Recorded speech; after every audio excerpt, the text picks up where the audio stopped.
Assalamualaikum warahmatullahi wabarakatuh. Jumpa lagi kita di channel yang keren ini, channel tentang kampung akhirat, channel Samion Ahmad. Jangan lupa like, share, and subscribe channel Samion Ahmad. Bersyukur kepada Allah dengan mengucapkan Alhamdulillahirrabbilalamin. Berselawat kepada baginda Rasulullah Muhammad SAW dengan mengucapkan Allahumma sholli ala Sayyidina Muhammad wa ala ali Sayyidina Muhammad. Kita lanjutkan tazkirah mengenai orang-orang yang dijanjikan masuk ke dalam surga, masuk kepada golongan yang ketujuh, ma'asyiral muslimin. Jadi golongan yang ketujuh ini siapakah dia? Nah, itu. Jadi yang terakhir itu adalah golongan yang keenam, golongan yang istiqamah, orang yang tetap di dalam pendiriannya hanya menyembah kepada Allah dan senantiasa teguh di dalam memegang kepercayaan itu. Nah, sekarang orang yang ketujuh, orang-orang yang bertakwa. Nah, Allah berfirman, untuk orang-orang yang bertakwa kepada Allah, pada sisi Rabbi mereka ada surga yang di bawahnya mengalir sungai-sungai. Mereka kekal di dalamnya dan mereka dikaruniai istri-istri yang disucikan serta keridaan Allah, dan Allah Maha melihat akan hamba-hambanya. Surah Ali Imran ayat 15. Jadi ma'asyiral muslimin, orang yang bertakwa itu ya tidak mengenal waktu.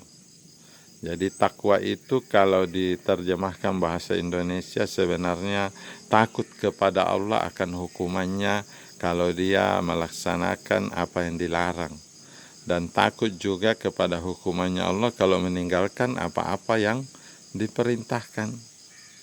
Jadi sebenarnya orang takwa itu surat-suratnya lengkap. Diperiksa sholatnya, dia sholat 5 waktu 17 rakaat sehari semalam. Karena dia takut kalau dia tidak sholat, dia nanti akan disiksa oleh Allah. Dia berpuasa, dia takut kalau tidak puasa nanti dapat hukuman dari Allah. Nah, jadi dia mau buku-bukunya lengkap. Wah, ini puasanya lengkap 30 hari. Nah, berarti aman dia. Oh, dia mengeluarkan zakat. Dia takut kalau tidak mengeluarkan zakat, dia nanti dihukum oleh Allah, baik di dunia, di kuburan maupun hari kemudian. Jadi dia itu takwa itu ya takut kalau dia tidak melaksanakan perintah itu, dia akan mendapatkan ancaman. Nah, kemudian bagaimana kalau hal-hal yang dilarang? Dia takut untuk melakukan hal-hal yang dilarang karena dia tahu dia akan mendapatkan azab di dunia, kuburan, dan hari kemudian. Misalnya dia takut kepada Allah untuk melakukan zina, menyetubuhi, menggauli wanita yang bukan istrinya, karena dia tahu kalau dia lakukan itu, dia kelak akan mendapatkan siksa. Bagaimana kalau dia dulu lakukan sebelum dia bertakwa? Ya dia bertaubat.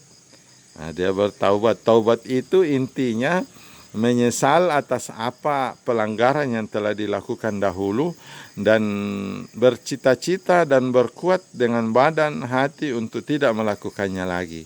Apa yang telah dilanggar dulu itu dia tinggalkan. Tapi bagaimana kalau salat dia tinggalkan dan dia bertaubat? Nah, dia bertaubat berarti dia berjanji dalam hati tidak akan meninggalkan salat lagi, dan sekuat tenaga mendirikan salat sesuai dengan apa yang telah diperintahkan oleh Allah dan Rasulnya.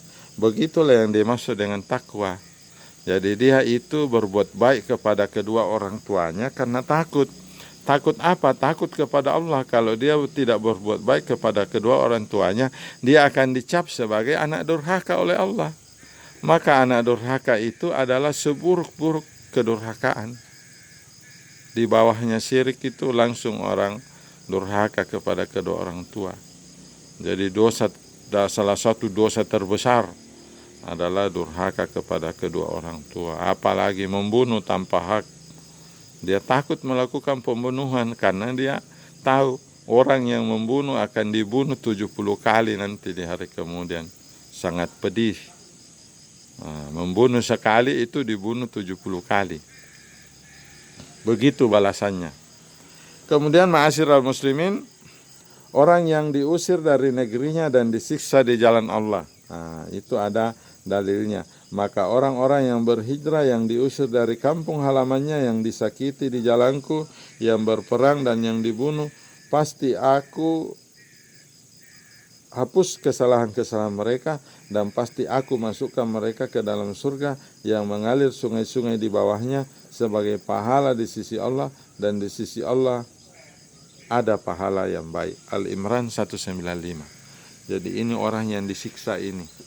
Nah, ini sekarang dalam kekinian ada seperti di Uighur, ada juga di Myanmar, itu di Rohingya, orang-orang yang dibunuh dengan kejam oleh orang-orang kafir di sana, ya. Kalau di Uighur itu orang-orang komunis yang menyiksa orang-orang Muslim di apa yang dulu dikenal sebagai Turkmenistan Timur itu.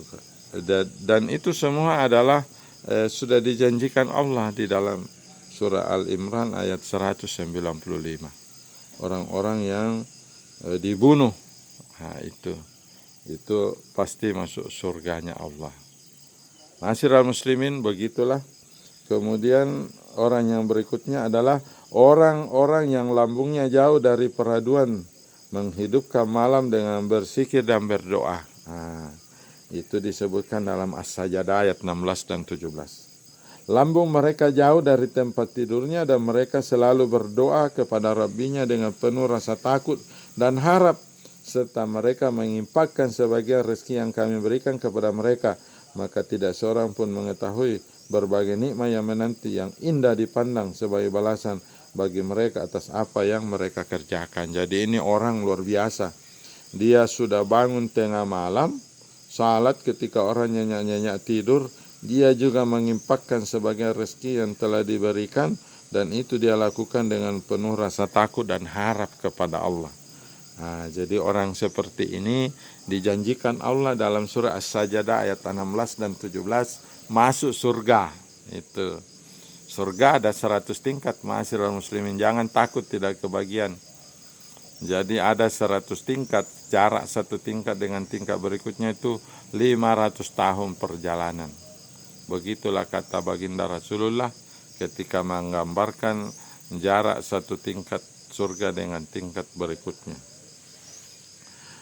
Kemudian yang mana lagi berikutnya? Orang-orang yang lambungnya jauh dari peraduan, menghidupkan malam dengan berzikir dan berdoa, itu tadi.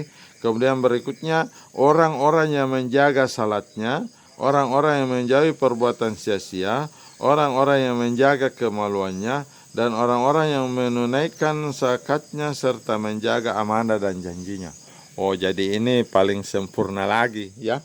Jadi di samping dia menjaga salatnya, dia juga tidak melakukan perbuatan sia-sia, dia juga menjaga kemaluannya, dan orang yang menunaikan zakatnya, dia juga bayar zakat, kemudian dia menjaga amanah dan janjinya.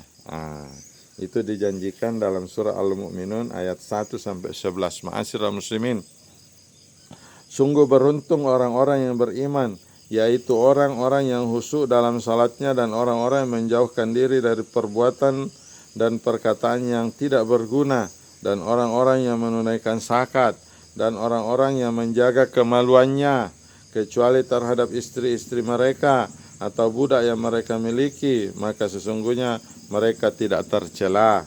Barang siapa mencari yang di balik itu berzina dan sebagainya, maka mereka itulah